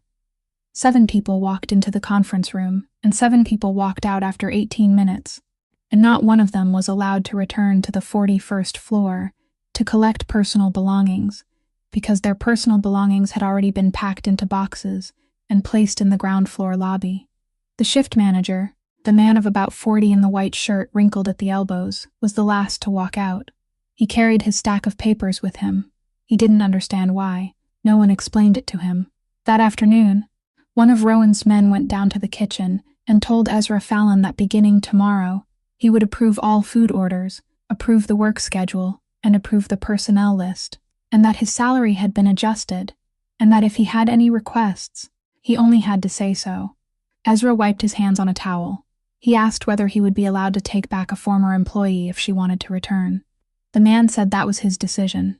Ezra nodded, turned back to his pot of broth, and asked nothing more. That night, at 3 o'clock in the morning, a black car stopped outside the gate of a cemetery in Bridgeport. The cemetery was small, wedged between an auto repair shop and a row of brick houses, and its gate was held by nothing more than a loose loop of chain that anyone could unfasten. Rowan Blackwood walked in alone. He wore a long coat and carried nothing in his hands except for one small object in his right coat pocket. Dew had settled on the ground, and the dry grass crackled beneath his shoes. He walked along the main path, turned left at the 4th row, and found it near the middle of that row, a gray granite headstone, the cheapest kind the funeral home had, rising no higher than his knee. On the stone were 2 lines, 1 name, 2 numbers separated by a dash, nothing else, no sentence, no picture, no flowers. Rowan Blackwood stood before that stone for a very long time. He didn't kneel, he didn't bow his head. He also said nothing, not one word, not aloud, and not even inside his mind, because he had tried all through the drive from downtown to this place, and he had not found a single sentence that wasn't a lie. Dew gathered on the shoulders of his coat. Somewhere behind the auto repair shop, a dog barked 3 times and then stopped. Then Rowan reached into his right coat pocket and took out a small tin of licorice candy. The kind drugstores had stopped selling long ago. The kind he had needed someone to search for 2 days before finding one in an antique shop on Clark Street. He bent down. He placed it on the face of the headstone, close to the foot of the line where her name was carved. He straightened, and he turned away. Over the next 4 days, Rowan Blackwood had his people trace the entire path of the termination form, and by Friday afternoon, a name appeared at the end of that chain, not the name of the person who had signed it, but the name of the person who had brought that form into the office in Northbrook 3 years ago, and sat there waiting until it was stamped. That person worked at Calumet Harbor. That person worked for Deacon Rule. On Saturday night, at 10:40, Delia's phone vibrated once on the table in her basement apartment. Unknown number. She looked at it for a long time before opening it. There were exactly 2 lines of text. "Don't let him come alone. He'll kill me, and I'll let him." Delia read it 3 times. She didn't need anyone to sign a name beneath it. In the past 2 years, there had only been one person in the world who called Rowan Blackwood him in that voice, and only one person who had once stood in the middle of this room, beneath the low ceiling, and told her she didn't understand who he worked for. She read it a 4th time. She read the words, "I'll let him," and she stood up, and she put on her coat. Warehouse number 7 stood on the edge of Calumet Harbor. Close to the water, a steel building 90 meters long, with a high sheet metal roof and small windows set near the ceiling. At night, there was nothing there except the sound of water striking the concrete pilings and the sound of wind slipping through the gaps in the roll-up door. Rowan drove there alone. He parked outside the fence, 40 meters from the warehouse door, and walked in. He brought no one with him. He carried nothing either. His long coat was buttoned shut, both hands tucked into his pockets, and when he crossed the threshold beneath the roll-up door that had been lifted halfway, all 7 men inside saw that he held nothing in his hands. Deacon Rule stood in the middle of the warehouse, beneath a single light bulb hanging from a long cord. 6 of his men stood in an arc behind him, spread out, and 3 of them kept their right hands hanging down along their sides, slightly curved. Rowan stopped about 7 steps from Deacon. He stood right beneath the edge of the light, his shadow stretching long behind him across the damp concrete floor. He didn't speak to Deacon. He looked over his shoulder at the 6 men behind him, one by one, and he held his gaze on each face long enough for every one of them to understand that he was counting. Then Rowan drew his right hand from his coat pocket. In his hand was a notebook. It wasn't the cracked leather-bound notebook. It was smaller, with a black plastic cover, the kind of notebook sold in any corner store, and it had grown thick because scraps of paper were tucked between its pages. He held it at chest height for a moment, so all 7 men could see it. Then he threw it down onto the concrete floor between himself and Deacon.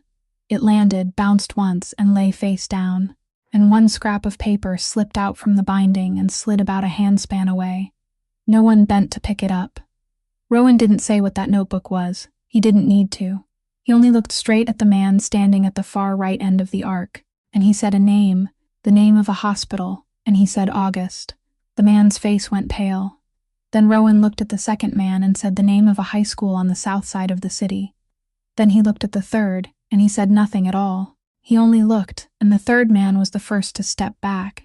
He took 1 step back, then 2, then turned and walked toward the roll-up door, and the sound of his shoes striking the concrete was the only sound inside the warehouse for the next 10 seconds.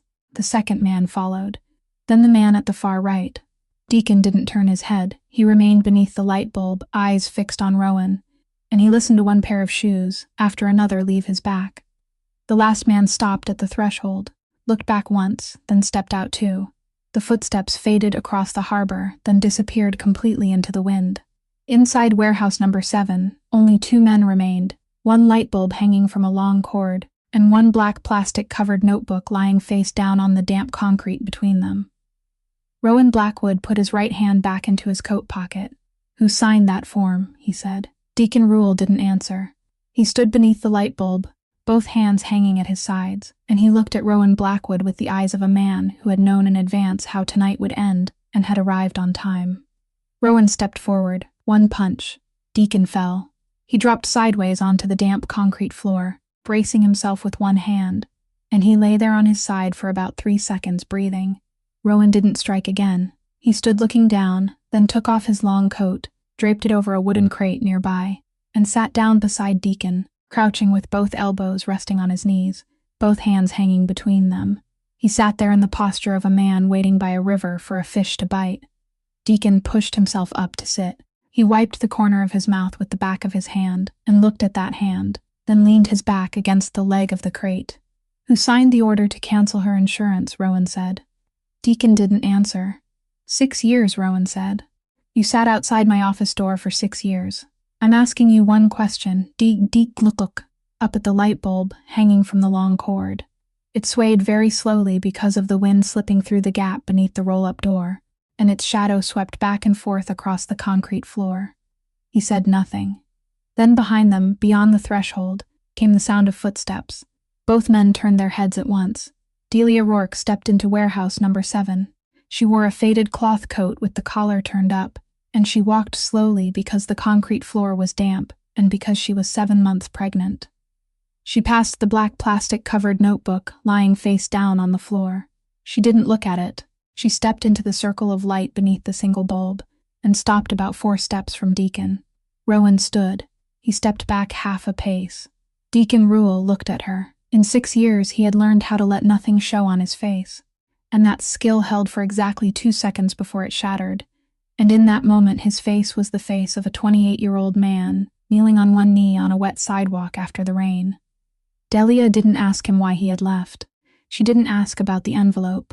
She didn't ask about 2 years of silence, about the fact that he had never once rung the bell of that apartment, about the fact that she had spent 2 birthdays alone. She stood there beneath the light and asked him only one question.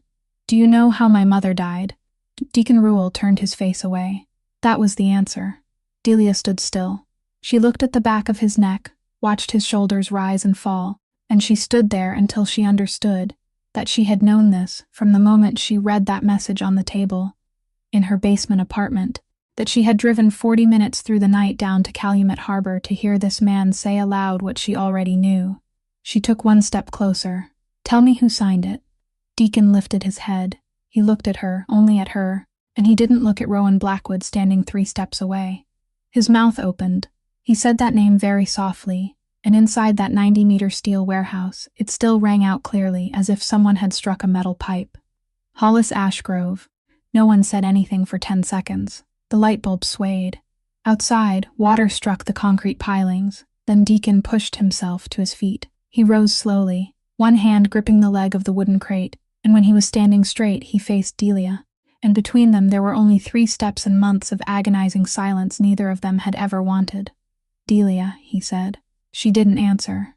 "The day I came to that apartment, the day I put the envelope on the table," he stopped. He raised a hand to adjust his collar, the gesture he always made when he needed 1 second to swallow something down, and this time that gesture didn't help him at all. "There was another piece of paper in the inside pocket of my coat." Delia didn't move. "They gave it to me 2 days before that," Deacon said. "They told me to deal with you." He looked straight into her eyes. I tore it up in the car, in the parking lot before I drove to your place. Then I took every bit of money I had in the bank, put it in the envelope, and came to tell you to leave Chicago." He stopped. "You didn't take it. You said you were keeping the baby. And I stood there and understood that if I ever came back to Morgan Street even once, they'd find you.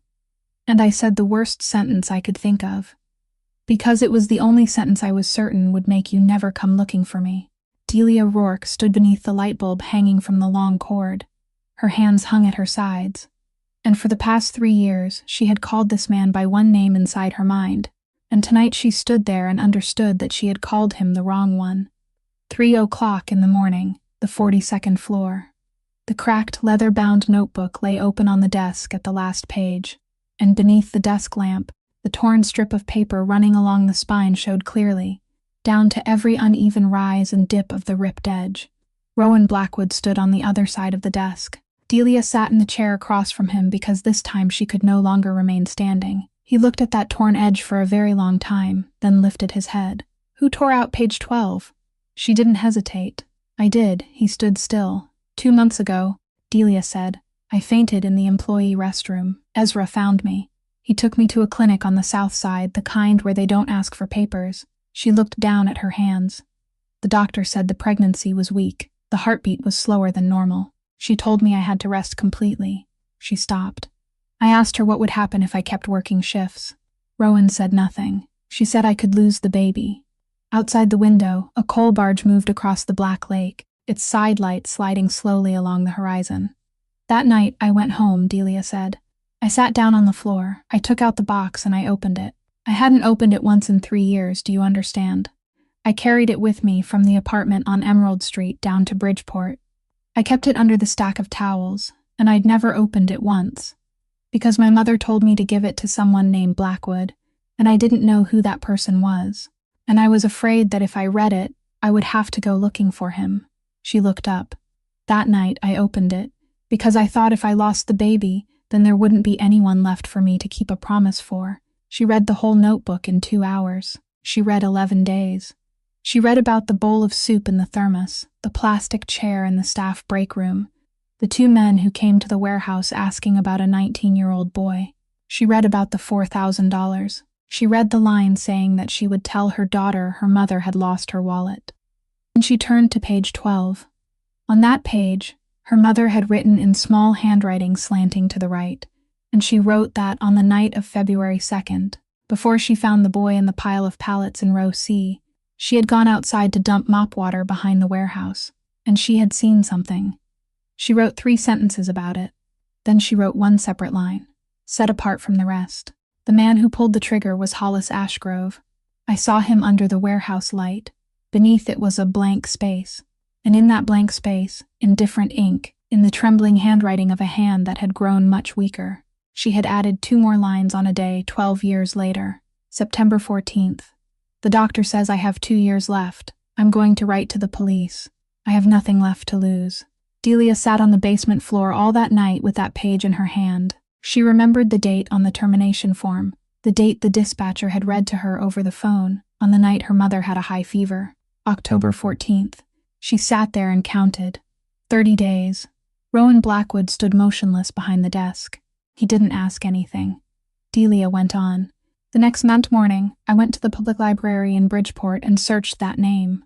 I searched for 3 hours. She looked at him. In the announcement section of a financial newspaper, there was a photograph. It showed 2 families. Underneath it said Hollis Ashgrove's daughter was going to marry Rowan Blackwood in the spring. She said the next sentence very slowly. And I realized that if I gave you this whole notebook, you would read page 12. You would know who killed your father. You would go looking for him. She stopped. And you would die. Or you would spend the rest of your life in prison. And this notebook, this box, my mother's 11 days, all of it would mean nothing anymore. She placed both hands on her belly. I sat on the floor all night, she said. One hand was here. The other was holding that page. I sat there until morning came and I saw people's feet passing outside the window. Rowan didn't move. Then I tore it out. The room went silent. Delia Rourke lifted her head, and she looked straight into the eyes of the man who had knelt before 200 people because he had never once asked her mother's name. Don't think I did it for you, she said. Her voice didn't tremble. I didn't save you because I'm noble. I didn't know who you were. I had never spoken to you once in 4 years. She stopped. I tore it out because I didn't have the strength to bury one more person. Rowan Blackwood stood there. On the desk, beside the notebook, there was a glass tumbler he had filled with water at 11 o'clock at night and had not taken a single sip from. He reached out. He shattered the glass with his bare hand. Delia didn't flinch. She sat still in the chair, both hands resting on her belly, and she looked at him. Rowan Blackwood stood with his head lowered before that desk for a very long time. His father had died in warehouse number 7 on a February night 15 years ago, and in those 15 years, he had built an empire on that very harbor, had signed contracts there, had crossed that concrete floor hundreds of times, and he had never known why. Now he knew. He knew because a woman who cleaned the night shift had seen everything under the warehouse light, and had kept silent for 12 years to raise her daughter, and had only dared to speak when she knew she was about to die. And 30 days after she wrote that line, someone had signed a name with no gap between 2 letters.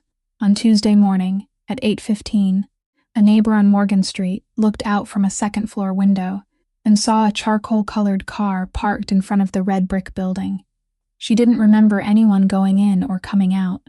She only remembered that the car stayed there for about 4 minutes, then left the street, turned left at the intersection, and disappeared. At 20 minutes to 9, the phone on the desk on the 42nd floor rang. Rowan Blackwood picked it up. The voice on the other end was the voice of a man who had slept well for 40 years. Hollis Ashgrove didn't waste words. He said she was somewhere warm, with a chair to sit in, and no one had touched her, and he said it in exactly the same voice one uses to report that the dinner table has been reserved. Then he said what he wanted: all of Blackwood Group. Shares, harbor contracts, control of the 3 cold storage warehouses on the south side, and the 4 companies held under intermediary names that only 7 people in the world knew belonged to whom. He said his lawyers would be on the 42nd floor in 30 minutes, with all the paperwork prepared in advance, and Rowan heard in that sentence that the documents had been prepared a long time ago, perhaps before the engagement party, perhaps even before the day Hollis Ashgrove first invited him to dinner. Rowan didn't negotiate. He didn't ask for proof. He didn't demand to hear her voice. He put the phone down and told the assistant outside the door to let the lawyers in when they arrived. 30 minutes later, 2 people carrying leather briefcases entered the office. They spread the documents across the desk in 4 stacks. Rowan Blackwood sat down, took the pen, and signed. He signed the first stack, then the second. He didn't read a single clause. He didn't turn back a single page. His pen moved evenly, and in 23 minutes, 15 years vanished from his hands and passed into another man's. On the desk, beside the final stack of papers, the cracked leather-bound notebook still lay open at the last page. One lawyer glanced at it once, then gathered the documents into his briefcase. At 11:20, another car stopped in front of Kingsley Tower, and Delia Rourke walked into the lobby, alone, her coat buttoned shut, moving slowly. She went up to the 42nd floor. She didn't ask what he had signed. She looked at the empty desk and understood. That afternoon, Rowan drove to the Ashgrove mansion on LaSalle Street to deliver the safe key and access codes, the last things remaining in the transfer. Hollis stood at the door, hands in his pockets, and accepted the envelope with the expression of a man receiving the morning paper.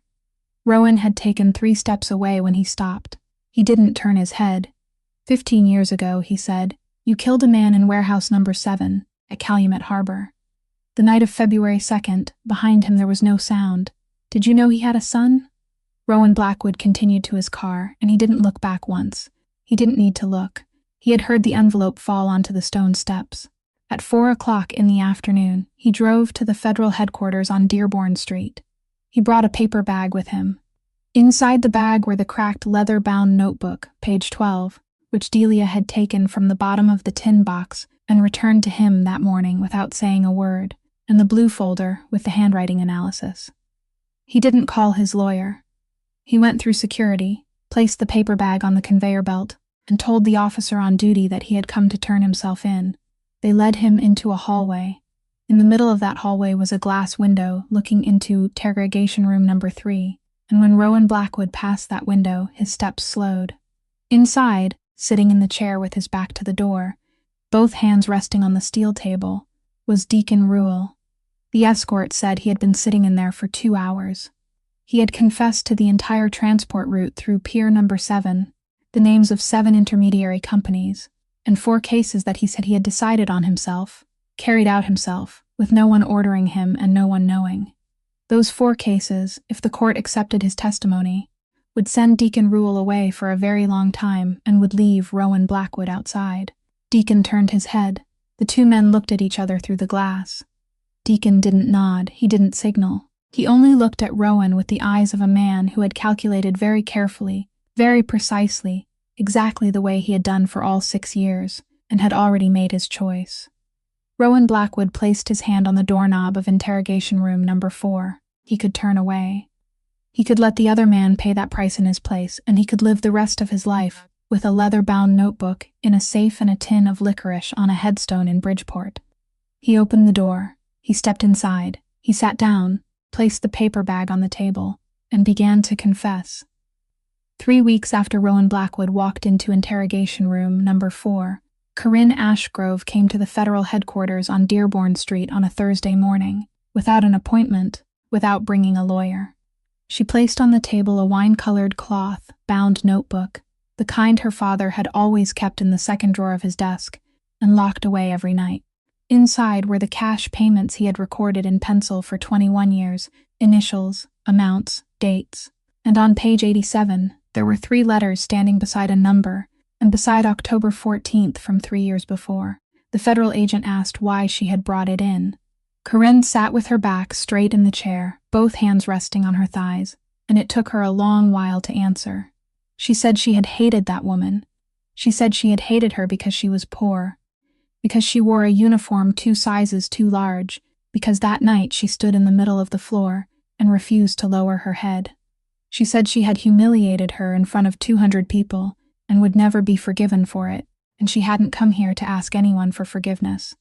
Then she looked straight into the agent's eyes. I hated her because she was poor, she said. But I didn't kill anyone.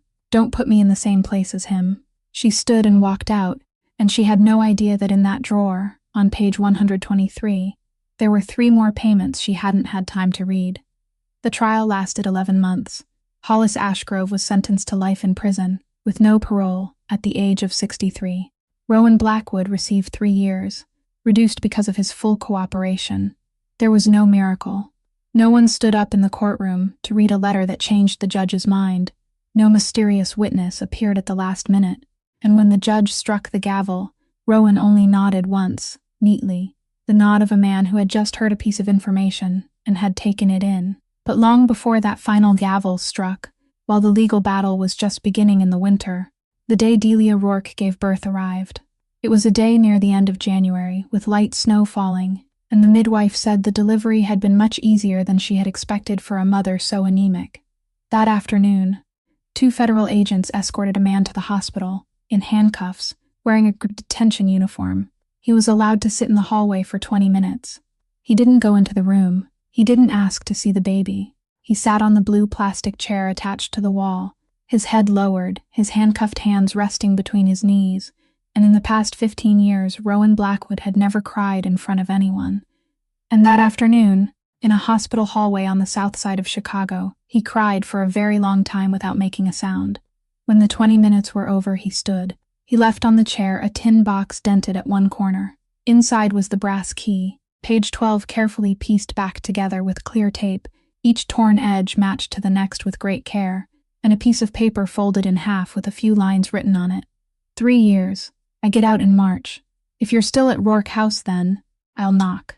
If not, I'll walk past. A nurse entered the room and asked whether she had chosen a name for the baby. Delia reached into her pocket and took out a piece of paper folded into quarters, so wrinkled that the creases had worn white. The piece of paper Ezra Fallon had picked up from the marble floor that night and kept in the pocket of his kitchen jacket for all those months before returning it to her without saying a single word. She opened it. There were 4 names on it. 3 had been crossed out. She looked at the remaining name, and she spoke it aloud, and her voice was very soft. Marin. 3 years later, in Bridgeport, on the foundation of an old warehouse that had been torn down and rebuilt from the ground up, there stood a 2-story building painted ivory white, with a wooden sign hanging above the front door, Rourke House. Its doors were open from 7 o'clock at night until 6 o'clock in the morning, free of charge, and most of the people who came in for care were third-shift workers, cleaners, night guards, people who carried trays. Delia Rourke wore a white coat. She was in her 2nd year of nursing at a community college, and she still studied at 3 o'clock in the morning, when the waiting room was empty. Ezra Fallon cooked in the kitchen at the back, and he still told anyone who accepted a meal box from his hands that he had made too much and throwing it away would be a waste. On Saturday afternoon, little Ivy Fallon, 9 years old, sat at the reception desk drawing while waiting for her grandfather to finish work. She held up the paper to show Delia. On it was a blue tin box with 2 white wings spread wide on either side. I drew the box with wings so it can carry candy everywhere, she said. Delia smiled. She took the drawing and taped it to the wall behind the reception desk, straight and neat at eye level. Outside it was already dark. There was a knock at the door. Little Marin, 3 years old, who had been coloring on the floor, sprang to her feet and ran into the hallway. Mommy, she called back, there's a man holding a candy box like ours. Delia Rourke stood up from her chair. She looked toward the door. There are debts that can never be repaid with money, and there are people who spend their whole lives being called by their work instead of by the name their mother gave them. This story isn't about a crime boss or a waitress. It is about how many people we have stepped over in the hallways of our own lives without stopping. and how the kindness of a woman who cleaned the night shift could travel farther than 15 years, farther than an empire, farther even than her own death. Ask the name of the person who serves your table tonight. Remember the name of the person who sweeps the hallway where you work. Because the worth of a human being has never rested in what they wear on their body, but in what they choose to do when no one is watching them at all.